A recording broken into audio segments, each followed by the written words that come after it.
Ibrahim Ghana at the Glago community guide, and the community members said they suspected he didn't die a natural death.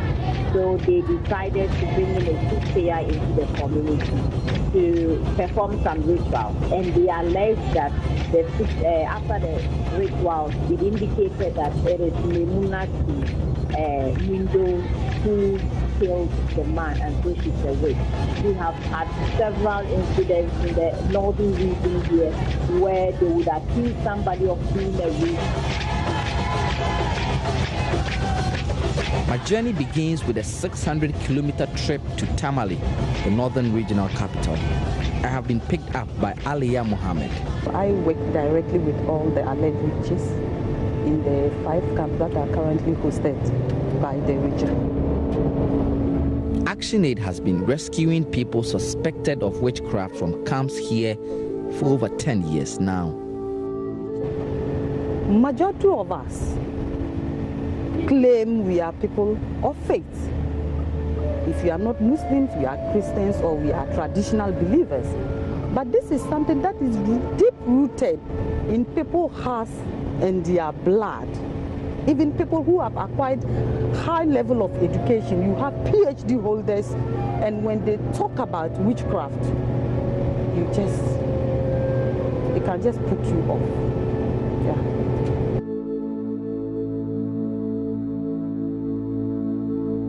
In our communities, a woman must have a level to which you will express issues that concern you. There's a level at which you should go. And so a woman who is very confident and assertive can easily be accused as a witch, because it's not common to find a woman talk about things. No. It's nightfall by the time we arrive in Patinga town.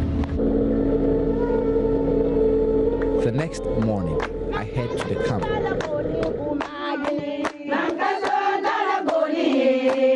In northern Ghana, singing and dancing is the best way to say welcome.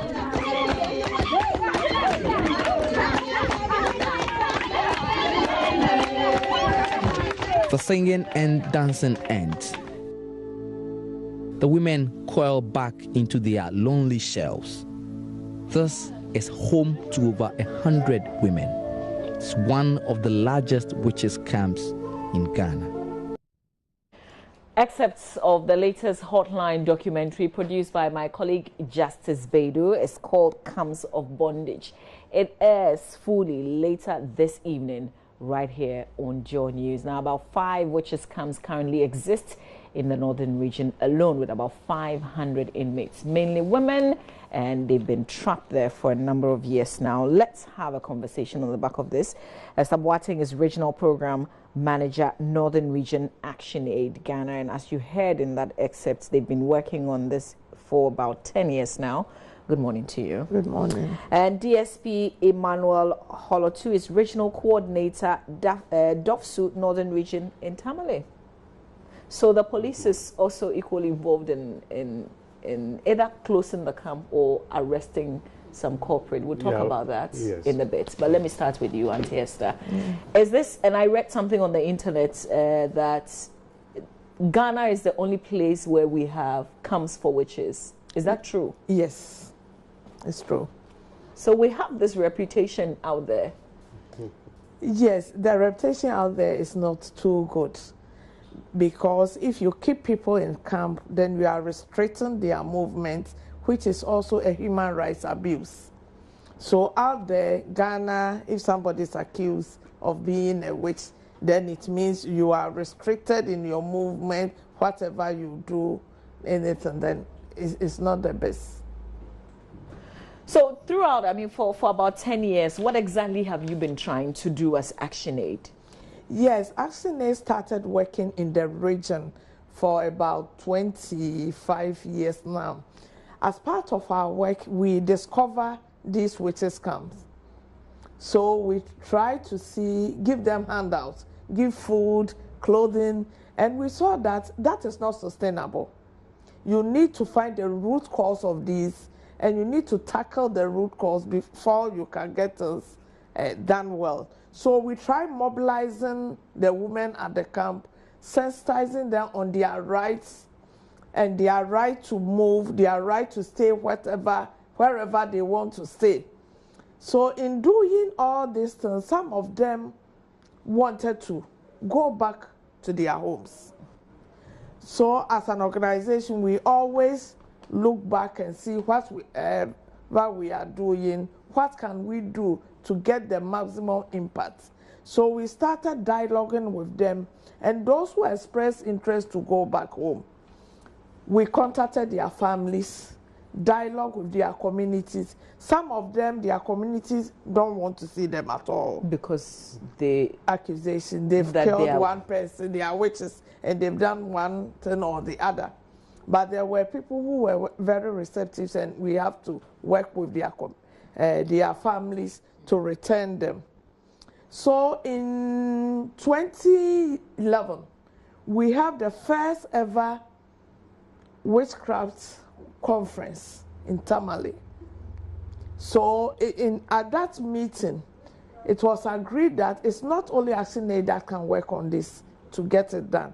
So there was a committee set up, a multi-sectorial committee, to look at how to reintegrate these people and also see to their welfare at the camps. So there were... So when you say witchcraft conference, yeah, all the people there were witches? No. Okay. Stakeholders, those working at the camp, government agencies and institutions working on violence against women, we all came together. Okay. Then selected members to put into a committee to see to the coordination of whatever is happening at the camp. So we have DOFSU being part of it. Okay. Commission on Human Rights and Administrative Justice being part of it. Department of Gender. We have ActionAid. We have a local NGO also working, Sontaba, working there. We have a representative of the Traditional Authority and also a representative of the Muslim Council and also Christian Council. So all these people come together, we fashion out how we are going to move. Then there was a roadmap that was developed. The conference gave us a terms of reference. Okay. So a roadmap was developed. So that is the roadmap we've been following since 2011. Okay. And luckily, 2014, with the support from the Gender Ministry, we were able to close down one camp. One camp? One camp. From 2011 to 2014? Yes. Okay. So from 2014 to 2017? Yes, what we've been doing is to do a lot of sensitization at the community level, radio program. Those who are willing to go, we support in the reintegration of them. Okay. And we are targeting one camp that we are, if God permits, before the end of this year, we may close down a camp again. Let me just bring in DSP Emmanuel Holotu. So who owns these camps, and are the people forced to live there? Yeah, the camps are owned by priests or priestesses. Okay. From the community, they have local priests or priestesses that, because it's traditional, they believe they have powers to exercise the so-called witches of their powers. And that is the purpose of which they are actually sent to the camp. Unfortunately, after the bewitching or the exorcisation of the witchcraft, the people remain, because a lot of them are sent there with a lot of violence. So they get traumatized, and coming back to the community is impossible. That is why our intervention is to engage the community, engage the so-called witches themselves, and then all stakeholders to see how they can allow for reintegration. So we are not only, and at the side of the police too, we encourage members of the community to report cases, because cases of witchcraft allegation comes with a lot of crime. Either the victim is assaulted, their properties are damaged, they are taunted in the community. And but is it a crime to be called a witch? It could be a crime if you don't believe you are a witch and somebody is calling you a witch. Okay. It's an offensive conduct that could occasion a breach of the peace. So if you report to the police, we will handle this as an offensive conduct. If you are beaten because you are thought of to be a witch, that is an assault. Even if you are killed, that is murder. We will handle it as such. So in the course of your programming, especially with the collaboration, have you made any arrests? We have made arrests when the victims report. Successful prosecution? Successful prosecutions. Successful prosecution. And last prosecution or conviction we had would be, I think, last 2 years, we had a conviction from Busunu. It was a case that was carried by another network. And we got in, the people were sent to court, and the victims are back to the community. You see, the court even ordered that their dwellings that were damaged and burned down be rehabilitated. Okay. And that has been done by the people, and they are back in the community. So, Auntie Esther, are the owners of the camps, are they forcing these people to live there? No, they are not forcing them to live there.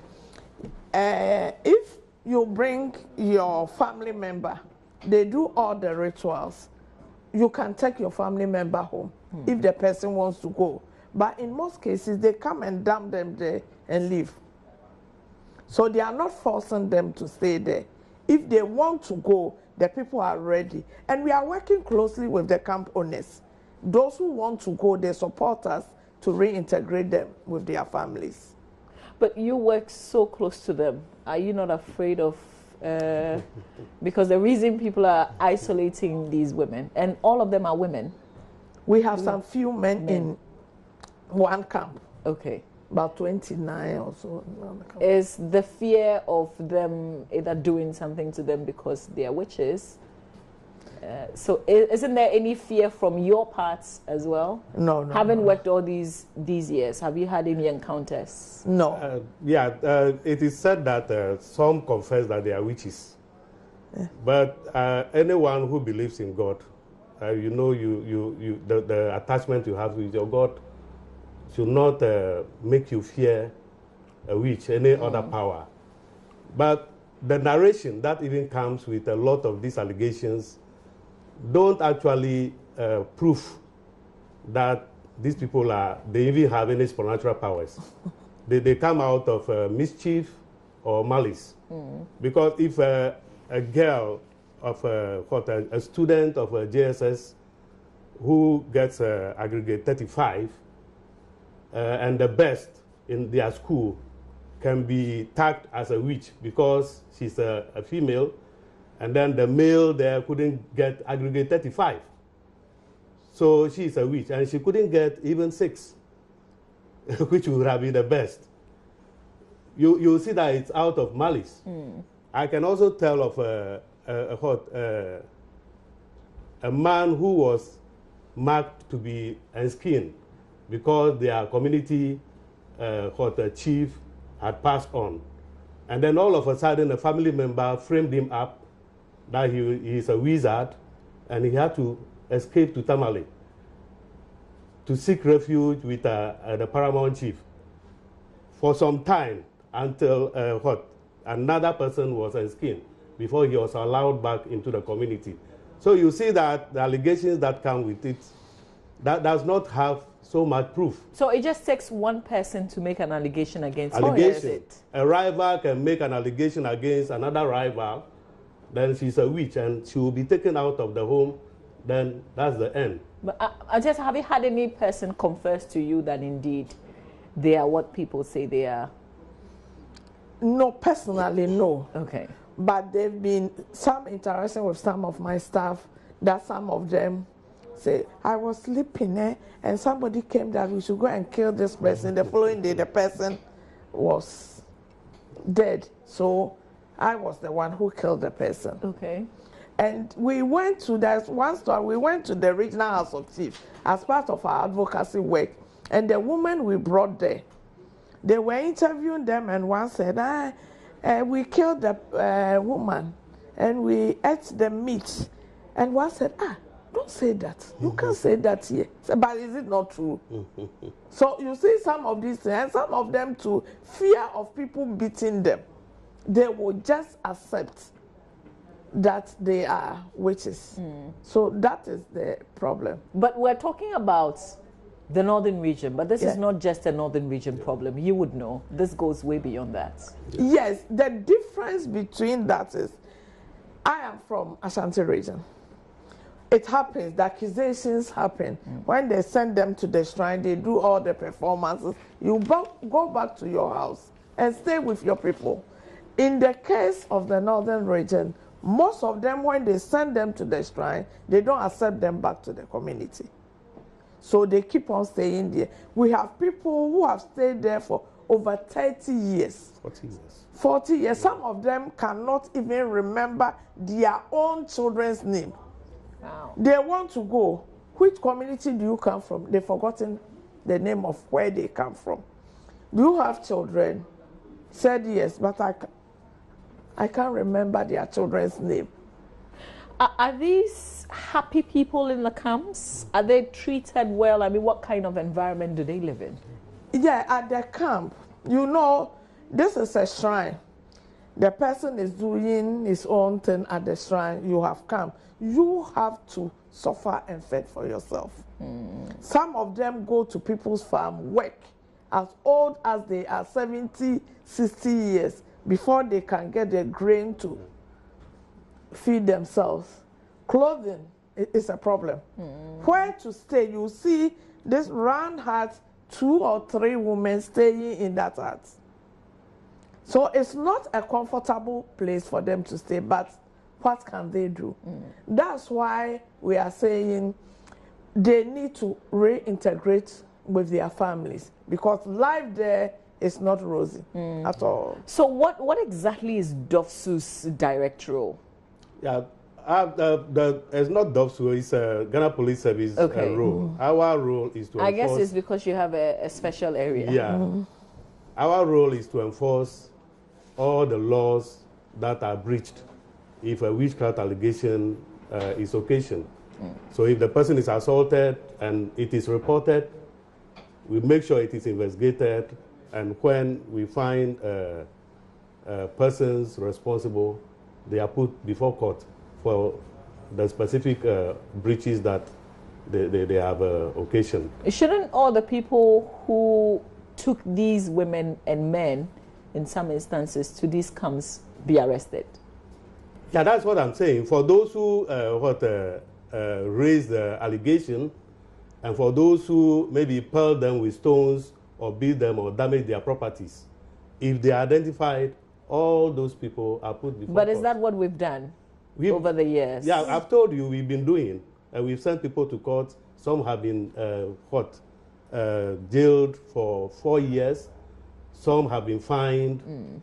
And some, the court gives order for them to rehabilitate whatever damages they've caused to properties of the victims. Is that deterrent enough? Because we still have people accusing others. It's because we are not getting most of the victims reporting.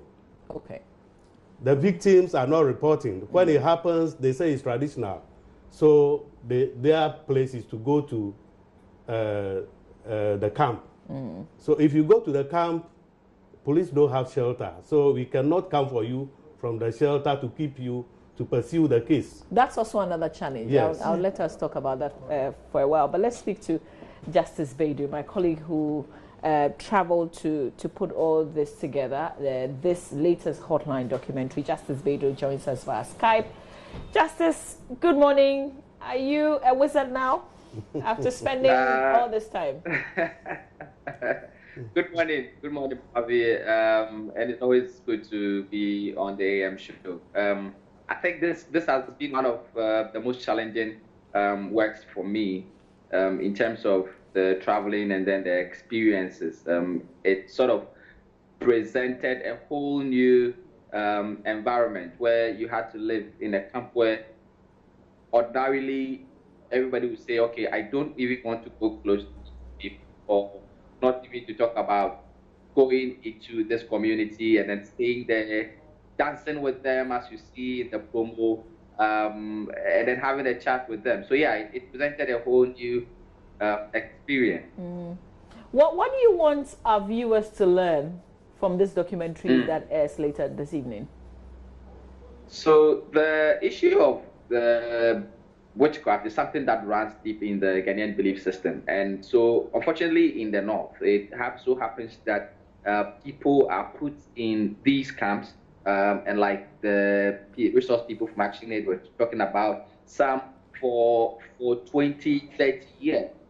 And I find it interesting that a country like Ghana, where we boast of our credentials as a human right, as a country that pays respect to human rights and individual liberties, we sit and watch how these camps continue to fester and have all of these vulnerable women cramped in such inhumane conditions, and people just keep feeding off their vulnerability. You talk about the camp owners, the witch doctors, and all of these people who continue to accuse women and men. And then we just lost Justice there, but we've got in the studio Esther Boateng and DSP Emmanuel Holotu. I want us to talk about prayer camps. How different these camps that you describe, that we talk about, are they different from the normal prayer camps that we've heard also exist across the country, where some of these witches and wizards are taken? Yeah, I think there's a difference. At the witchcraft camps, these are people who are seeking refuge, and then the priest or the priestess keeps them, they work for him or her, and then fend for themselves. But the prayer camp, I know these are places that family people have sent relatives or people they think have some supernatural powers, and they think the evangelists or the pastors can pray or do something for them to be dispossessed of such powers. So to me, I think that there's a difference. So there are no violations, if you like, with the prayer camps? There could be violations, but you see the problem here from the perspective of the police is that we need somebody who will come up to say that his or her right has been violated in one way. The person of your person has been violated, or your public space, which you have a right to use, has been violated. But if the person submits him or herself, it becomes a challenge. In the prayer camp, they are sent by family people. So if we should be doing any intervention at all, then should be those family people will be holding for sending them, and then the priests who are doing whatever we think are harmful. You see, our intervention is basically to prevent harm or abuse of people because they are vulnerable. That is the intervention that the police is preoccupied with. Okay. And yes, sir, we have to wrap up very soon, but I want us to talk about the challenges with this rescue effort, reintegration. There are big promises that the politicians gave. It's as if this can be dealt with once and for all. Can it? What are the challenges? No, it cannot be dealt with once and for all. The issue is that the camp exists, the shrines exist. People have come to seek refuge. They want to go home. Their communities, are they ready to accept them? That is one thing that we don't get it right. The thing is, we don't go and say everybody should go to their communities. You need to take time. There should be acceptance at the community level. You yourself should avail yourself. I want to go. Then we start dialogue. One person, it can take us more than 2 years. You will go to the community several times before they even you dialogue with them, and we don't send them home. Now, maybe the issue is that when we have finished the dialogue, you yourself, the family, go to the camp, do the performance of the rituals, and send your family member home. It's not ActionAid. We just facilitate the dialogue between the community and the person who is supposed to go home. Okay. So at any point before we can close the camp, then it means everybody is gone. Then we can close the camp. Now the Bonyase, the shrine is there. We closed in 2014. The shrine is there. People go there and consult, but they go back home. I hear it's more like an OPD service now. Yes. Yeah, so when you go, the performance will be done, then you go back. That is what we want to see in the other camps. Okay. You go, you do their performance, you go home.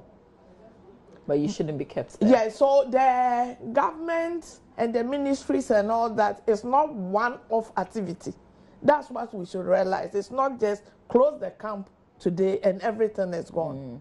It will never happen. As at yesterday, when I was coming, I was trying to get the actual figures at the camp. Okay. Even this January, if you take a place like Patinga, at December, there were 40. Yesterday, when I called for the figures, there were 44. Wow. 4 new entrants in January. When we take Gambaga, there were 62 in December. This 11 more in this only this January. 11 more people. So now Gambaga, they are 73. So you see, people keep on going and people. So that's why closing it one of something is not possible, but it's a gradual process. DSP, I'll come to you for the challenges real quick, but let me talk to Justice. Justice is joining us via Skype again. Justice, what time does this air? Is it in 2 parts, or we will see all this evening? So the documentary premieres tonight at 6:30, and it's all through our bulletins on radio and then on TV and also on online at Baidoo Online.